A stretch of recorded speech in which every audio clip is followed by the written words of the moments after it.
Campers, it's me, Ari Lehman, the first Jason Voorhees. From Friday the 13th, I'm here with AJ, and he's got the juiciest slice ready for you. It's dripping with blood. Jason never dies.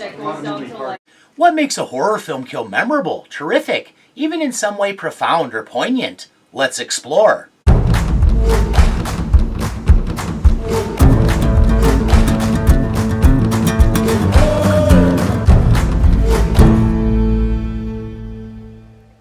If anything about this trips your fancy, please like, subscribe, and share. Oh, yes, yes. Without further ado,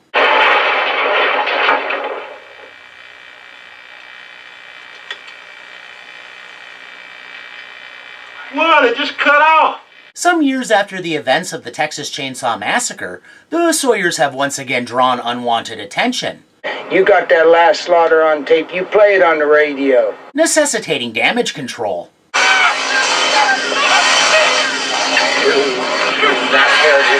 You've done it again. In this case, that means invading a radio station to retrieve incriminating evidence. That lefty request record? What was it anyway? The Rambo 3 soundtrack? As Leatherface seeks to turn Stretch into cutlets,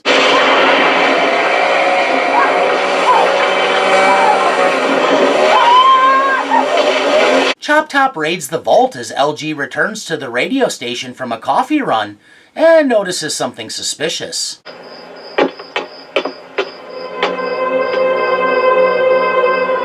Furthermore, discovering a strange trespasser rifling through the record vault. Hey! What the shit? Understandably, LG's none too pleased. What the fuck you think you're doing in here, you crazy looking little son of a bitch? Get out of here! In what's the equivalent of a brazen sucker punch, quite the cheap shot because it comes totally out of the blue, LG is suddenly bum-rushed and bulldozed by Leatherface. Likely because Chop Top doesn't favor one-on-one fights against burly dudes who could possibly best him. Hey, lick my plate, you dog dick! But am I wrong? Sort of like slaughterhouse workers not letting a bull get in a kick, is it any wonder they wouldn't let what they deem food have a chance? It can never be forgotten. The Sawyers view other humans as free-range livestock ripe for the slaughter. Chop Top pounces with a hammer and puts LG's lights out. A bonus body! Look at that sleeping! Assuming him as dead as a mouse a day after getting caught in the grain bin, they bring him along when they depart. Help me get out of here! Since Leatherface neglected to chainsaw Stretch and lied about it, Did you get her, Bubba? Did you get that bitch? Slap me fire. for reasons, I'll just say puppy love coupled with being on the cusp of manhood is a hell of a drug. She tags along and they all wind up at one horrifying location. It's the devil's playground. The defunct Texas Battleland amusement park that's been converted into a cross between a flashy carnival and a grimy slaughterhouse. Two types of locations that, when merged, create a place that is straight up purgatorial. Peel that pig and slice him thick! Leatherface begins processing LG, removing a large portion of his skin, including his face, stripping him of visage and identity by reducing him to an anonymous slab of meat. At the worst time, Stretch draws interest.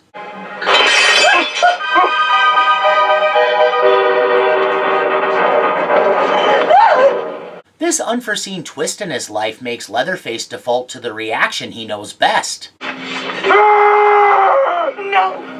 No good. No good. But Stretch is able to defuse his murder button being pushed. No good.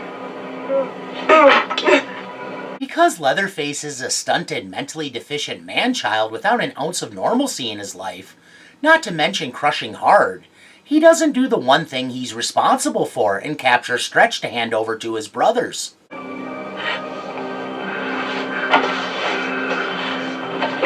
but instead makes the managerial decision to secretly keep the beautiful radio personality. Perhaps like Lenny would keep a mouse and not tell George.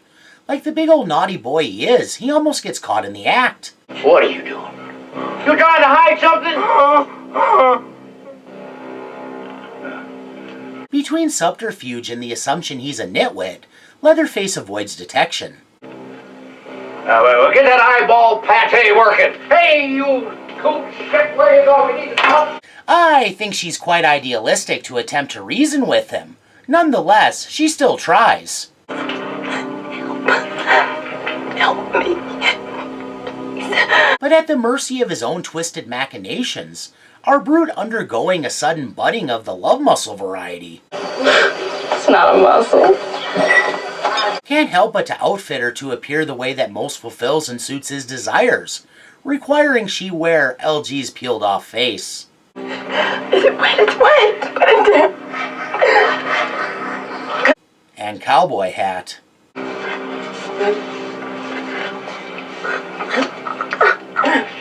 Which makes you have to wonder where he falls on the sexuality spectrum. He seems like a freewheeling good time guy, albeit repulsive because it involves bloody murder. It's fascinating watching his process.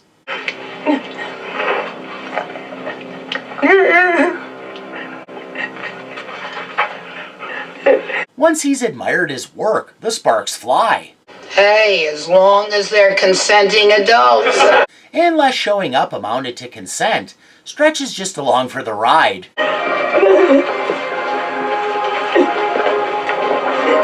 As the lusty and love-struck galoot leads her in a dance, and evidently believes the trick to a lady's heart is getting her as dizzy as possible. Not entirely wrong, but literal spinning isn't the preferred method. You spin me right round, baby, right round, like a record, baby, round, round. Sorry, I was experiencing a psychotic break. They come and go frequently. Anyway, they boogie down until disturbed. Well, they were already disturbed in their respective ways, so interrupted by Lawman Lefty's interference.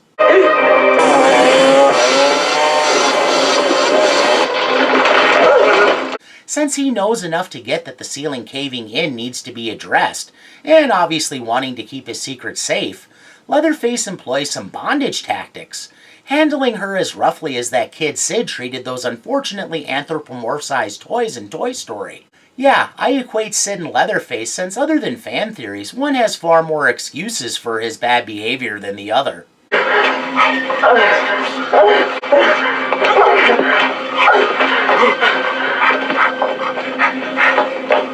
And he leaves her trussed up nicely for later.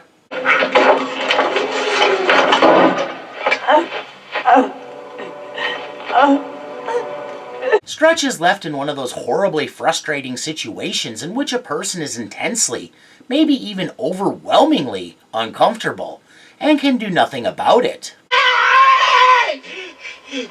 My balls itch!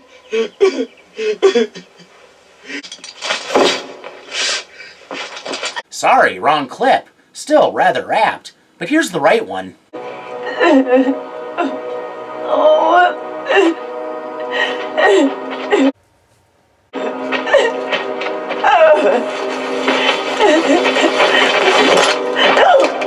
Turns out, LG wasn't the unprocessed brisket they took him for.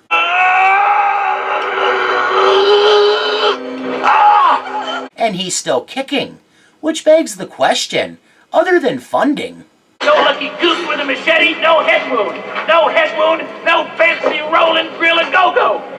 what is Chop Top good for anyway? I sort of feel this subject a particularly fat and juicy rat dropped on my doorstep, left by a particularly scruffy and matted alley cat with a mean streak, because it breaks my heart to even acknowledge it. But when it boils down, Chop Top isn't a very proficient killer. Hey, lick my plate, you dog dick! I call him like I see him. Well, I'm sincerely glad to hear that, for all our sakes. Exactly. Sure, something can be said for LG's resilience, his incredible mettle, maybe even his good genetics, But none of that would matter were Chop Top more efficient. It's not a good look. 1 or 2 clean hammer blows can instantly end a life, demonstrated by Leatherface way back in Muerto County.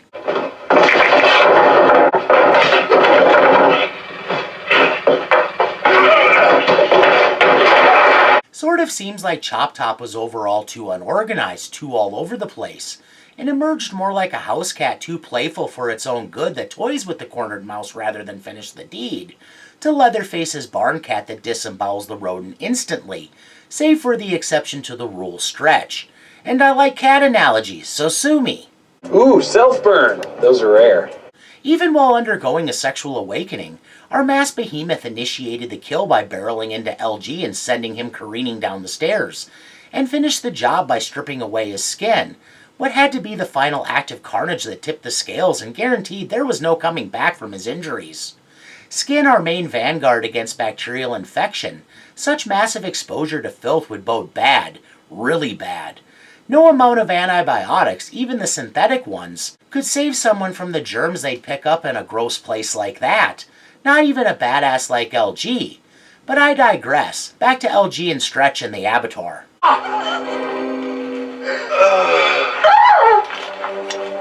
Thoroughly freaked out, Stretch doesn't know what to think.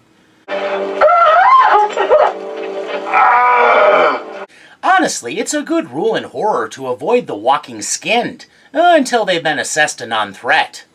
You can't love him. LG's only concern is Stretch. Darling! Darling! Don't be scared, darling!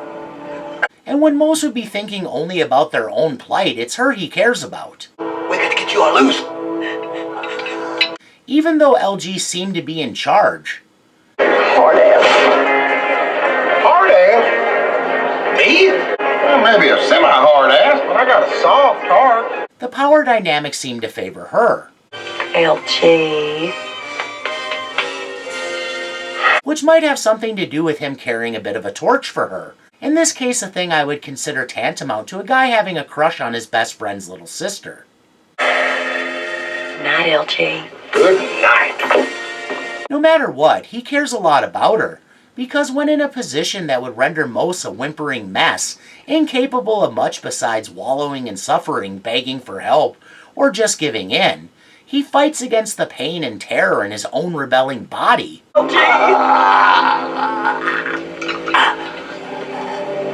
And uses up the last of himself to free Stretch. An action that's nothing less than pure mind over matter and willpower, overcoming agony that would break most minds.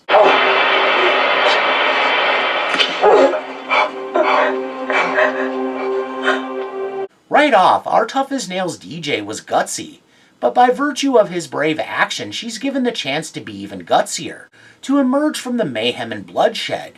Well, that act was LG's filaments burning out.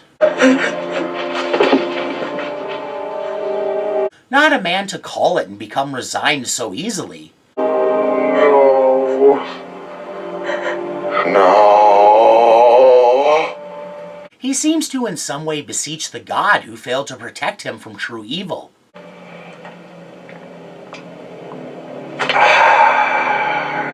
And only becomes reconciled when it's immediately apparent no greater power will spare him this hardship. Shit. Devastated by the loss of her friend, a person who obviously would have done anything for her, and likely well aware she bears blame in LG's fate, she agreed to be bait. She insisted on playing the tape. She does the only thing she can for him.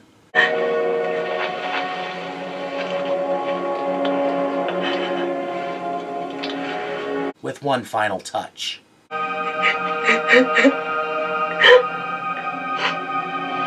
What raises some exits to the level of extraordinary is the incredible violence, cruelty, and disregard for human life they put on open display the way the butcher lays out all the cuts of meat in a display case.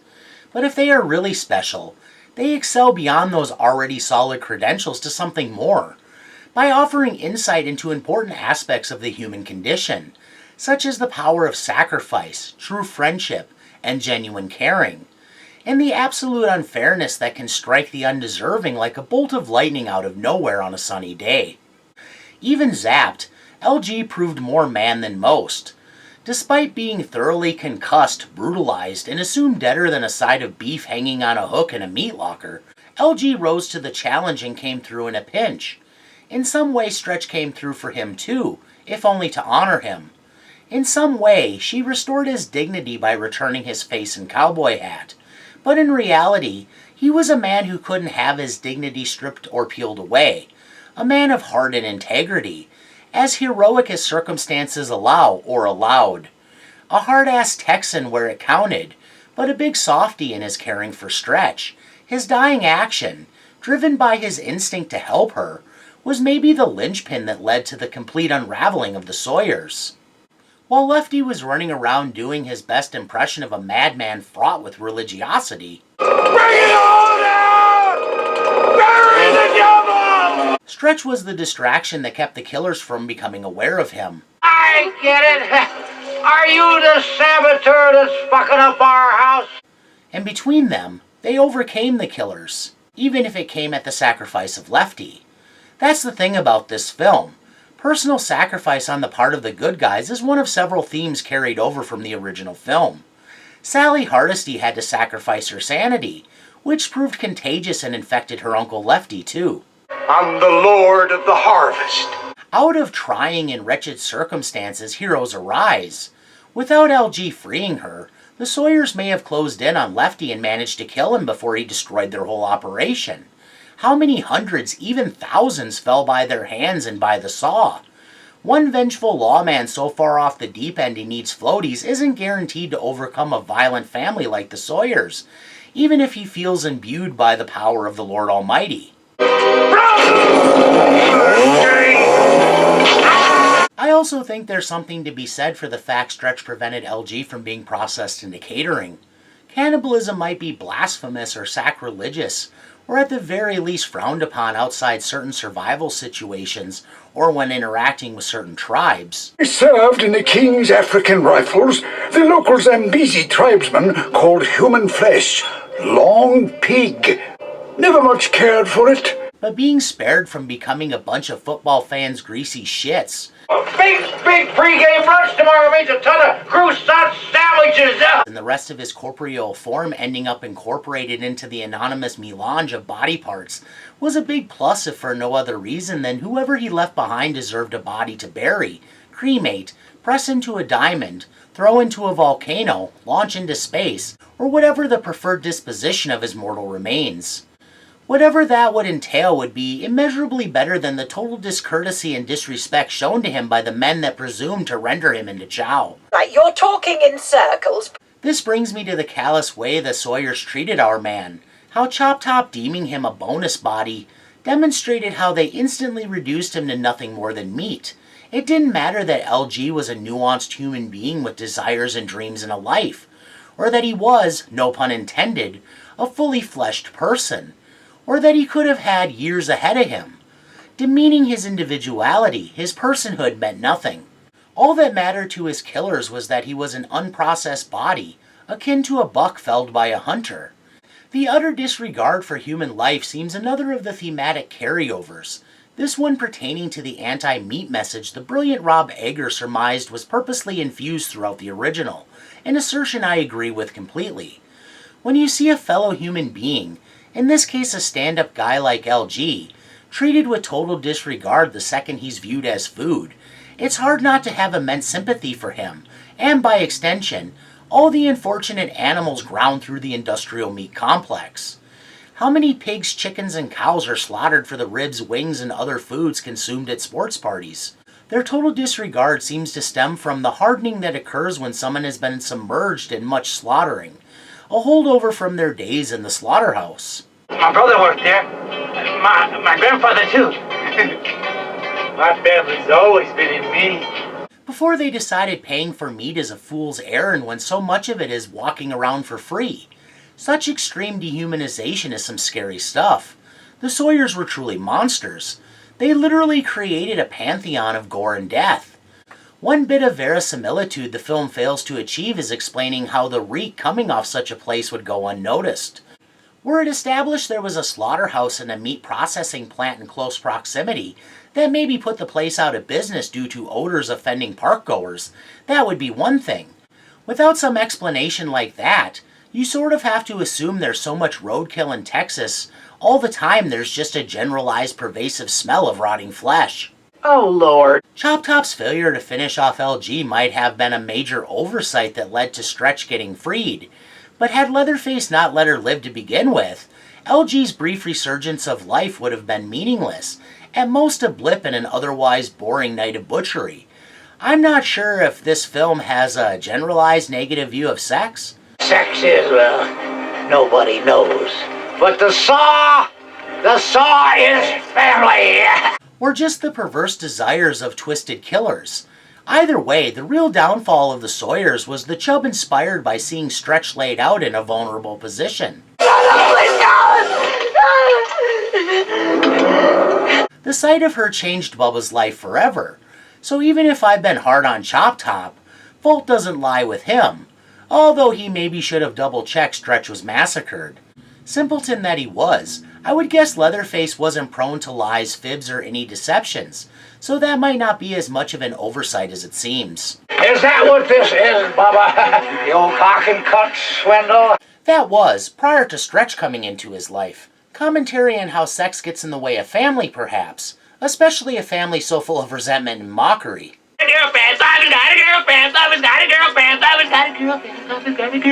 When all the smoke clears, Chop Top maybe isn't necessarily the best killer, but even with stiff competition, I'm gonna service you real good, man. and even from an A-lister, would you believe Renee Zellweger and Matthew McConaughey's representatives wanted to get The Next Generation shelved indefinitely? I have no idea why.